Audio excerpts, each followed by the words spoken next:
സ്വന്തം നേതാക്കൾ പോലും ശൈലജയെ കൈവിട്ടിരിക്കുകയാണ്. സ്വന്തം കുഴി തോണ്ടി ശൈലജ പടുകുഴിയിലേക്കാണ് വീണിരിക്കുന്നത്. പാലത്തായ കേസിൽ പീഡിപ്പിച്ചയാൾ ഹിന്ദു ആയതുകൊണ്ടാണ് SDPI ഇരയുടെ ഭാഗത്തു നിന്ന് എന്നതായിരുന്നു പി ഹരീന്ദ്രന്റെ പരാമർശം.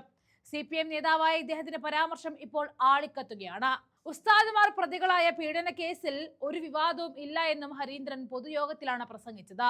2 ദിവസം മുൻപ് CPMനെതിരെ SDPI നടത്തിയ പൊതുയോഗത്തിലുള്ള മറുപടിയായിട്ടായിരുന്നു കണ്ണൂർ കടവത്തൂരിൽ പി ഹരീന്ദ്രൻ നടത്തിയത്. പക്ഷേ ഇപ്പോൾ അത് ചെന്നുകൊള്ളുന്നത് ശൈലജയ്ക്കാണ്.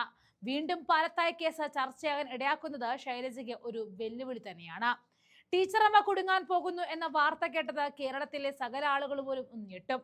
കാരണം 1ാം പിണറായി സർക്കാരിന്റെ കാലത്ത് അത്രയ്ക്കായിരുന്നു ടീച്ചറമ്മയുടെ പെർഫോമൻസ്.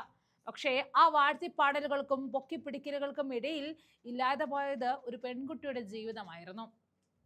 വർഷങ്ങൾ കാത്തിരിക്കേണ്ടി വന്നു അവൾക്കേറ്റ മുറിവിന് പരിഹാരം കിട്ടാൻ. സ്വന്തം മണ്ഡലത്തിലെ ഒരു പെൺകുട്ടി പീഡിപ്പിക്കപ്പെട്ടുവെന്നും അവളെ കൗൺസിൽ ചെയ്തവർ മാനസികമായി തളർത്തിയെന്നും നേരിട്ട് പറഞ്ഞിട്ടും ചെറുവിരൽ അനക്കാനോ മുഖത്തിരിക്കുന്ന ആ കണ്ണടയൊന്ന് നേരെ വെച്ചിട്ട് ആ പരാതി ഒന്ന് വായിക്കാനോ ശൈലജ തയ്യാറായില്ല. അതുകൊണ്ടായിരുന്നു പാലത്തായി പീഡന കേസ് വിധി പറഞ്ഞപ്പോൾ പോലും കോടതി ശൈലജയ്ക്കെതിരെ പറഞ്ഞത്. കോടതി പരാമർശം വന്നപ്പോൾ തന്റെ കൈകൾ ശുദ്ധമാണ് എന്ന പതിവ് നാടകവുമായിട്ട് ശൈലജ എത്തിയിരുന്നു. എന്നാൽ CPM നേതാവിന്റെ ഈ പരാമർശവും ശൈലജയ്ക്ക് എതിരെ തന്നെയാണ് ഇപ്പോൾ എത്തുന്നത്. വനിതാ ശിശുവികസന വകുപ്പിലെ കൗൺസിലറെ അന്വേഷണ വിധേയമായിട്ട് കഴിഞ്ഞ ദിവസമാണ് സസ്പെൻഡ് ചെയ്തതും. ഇവരായിരുന്നു കുട്ടിയോട് മോശമായ ചോദ്യങ്ങൾ ചോദിച്ച് ബുദ്ധിമുട്ടിപ്പിച്ചത്. പാലത്തായി കേസിന്റെ വിധി പറയുന്നതിനിടയിലാണ് പീഡനത്തിന് ഇരയായ കുട്ടിക്ക് കൗൺസിലിംഗ് നൽകിയവർക്കെതിരെ കോടതിയുടെ ആരോപണം എത്തിയത്. കുട്ടിയെ മാനസികമായി തകർക്കുവാൻ ശ്രമിച്ച കൗൺസിലർമാർക്ക് ഈ ജോലിയിൽ തുടരുവാൻ അനുവാദമില്ല എന്നാണ് കോടതി വ്യക്തമാക്കിയത്. അപ്പോഴായിരുന്നു അതിജീവിതയെ കൗൺസിലിംഗ് ചെയ്തവർക്കെതിരായ പരാതിയിൽ മന്ത്രി എന്ന നിലയിൽ നടപടിയെടുത്തില്ല എന്ന് വിധിന്യായത്തിൽ വ്യക്തമായി പറയുന്നുവെന്നും അന്ന് വനിതാ ശിശുക്ഷേമ മന്ത്രിയായിരുന്ന KK ശൈലജ സ്വന്തം വകുപ്പിലെ പ്രശ്നങ്ങൾ തീർക്കാനോ കേൾക്കാനോ ഉള്ള മനസ്സവർ കാണിച്ചില്ല എന്നും കോടതിയുടെ പരാമർശം എത്തിയത്. പെൺകുട്ടിയോട് മോശമായി പെരുമാറിയ കൗൺസിലർമാർക്കെതിരെ പിടിച്ചുവിടണമെന്നും കോടതി നിർദ്ദേശം അന്നേ വന്നിരുന്നു. അന്നത്തെ ശിശുക്ഷേമ മന്ത്രി KK ശൈലജയുടെ സ്വന്തം മണ്ഡലത്തിൽ നടന്ന ഒരു ക്രൂര സംഭവമായിരുന്നു പാലത്തായി പോക്സോ കേസ്. മന്ത്രിയുടെ ഭാഗത്ത് അനാസ്ഥയുണ്ട് എന്ന് അന്നേ വിമർശനം ഉയർന്നതാണ്. എത്രയും വലിയ കാര്യം നടന്നിട്ടും ശൈലജ എന്തുകൊണ്ട് നീതിയോട് കണ്ണടച്ചു എന്ന ചോദ്യം ഇന്നും അലയടിക്കുമ്പോഴാണ് CPM നേതാവിന്റെ വക ഒരു വർഗീയ പരാമർശം എത്തിയത്. ഹൈക്കോടതി മേൽനോട്ടത്തിലാണ് ഒടുവിൽ പുതിയ അന്വേഷണ സംഘത്തെ നിയമിച്ചതും പോക്സോ ചുമത്തി അന്തിമ കുറ്റപത്രം നൽകിയതും. ശിശുക്ഷേമ മന്ത്രിയും തൊട്ടപ്പുറത്ത് സാക്ഷാൽ മുഖ്യമന്ത്രിയും താമസിക്കുന്ന നാട്ടിലായിരുന്നു കേസ് അട്ടിമറിക്കാൻ പോലീസിന്റെ എല്ലാ കളികളും അന്ന് നടന്നത് എന്നോർക്കണം. 2020 ജനുവരിയിൽ നടന്ന സംഭവത്തിൽ 2020 മാർച്ച് 17-നാണ് പാനൂർ പോലീസ് കേസ് പോലും രജിസ്റ്റർ ചെയ്യാൻ തയ്യാറായത്. RSSകാരനായ പ്രതി കൺമുന്നിലുണ്ടായിട്ടും പോക്സോ കേസിൽ അറസ്റ്റ് ഉണ്ടായതേയില്ല.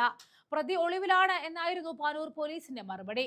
ജനകീയ പ്രക്ഷോഭങ്ങൾ ശക്തമായപ്പോൾ 1 മാസം തികയുന്നതിന് തലേന്ന് പ്രതിയെ അറസ്റ്റ് ചെയ്ത് ഒരു നാടകം കളിച്ചു.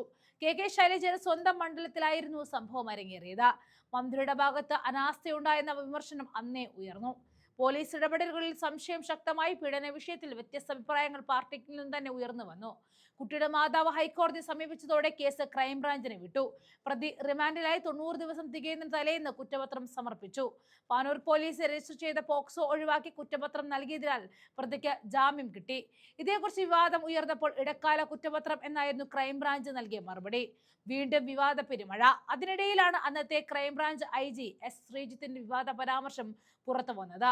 അതിജീവിത കള്ളം പറയുന്നു എന്നായിരുന്നു പരാമർശം. 10 വയസ്സുള്ള ഒരു പെൺകുട്ടിയെ കുറിച്ച് കോടതിയിലും ക്രൈംബ്രാഞ്ച് ഇങ്ങനെ മറുപടി നൽകിയത് ഞെട്ടിച്ചു കളഞ്ഞു. പീഡന തീയതി തെറ്റായി രേഖപ്പെടുത്തുവാനും സംഭവ സമയം പ്രതി സ്കൂളിൽ ഹാജരായില്ല എന്ന് മൊബൈൽ ടവർ ലൊക്കേഷൻ വെച്ച് തെറ്റിദ്ധരിപ്പിക്കാനും പോലീസ് ശ്രമിച്ചിരുന്നു. പീഡനം നടന്ന ശുചിമുറിയിൽ പോലും മറ്റൊന്നായി ചിത്രീകരിച്ച് കുട്ടിയെ സ്കൂളിൽ ഹാജരാകുന്ന ദിവസം ഹാജർ രേഖപ്പെടുത്തി. ഇങ്ങനെ ഒട്ടേറെ പഴുതുകളായിരുന്നു പോലീസ് റിപ്പോർട്ടിലുണ്ടായിരുന്നത്. 5 വർഷങ്ങൾക്ക് ശേഷം കഴിഞ്ഞ ദിവസം ശിശുദിനനാളിൽ പ്രതി കുറ്റക്കാരനാണെന്ന് കോടതി കണ്ടെത്തി. പിറ്റേന്ന് ശിക്ഷയും വിധിച്ചു. ബലാത്സംഗത്തിന് പ്രതി 40 വർഷം തടവും ഇതിനുശേഷം പോക്സോ നിയമപ്രകാരം ജീവിതാവസാനം വരെ ജയിൽവാസവും അനുഭവിക്കണം എന്നായിരുന്നു വിധി.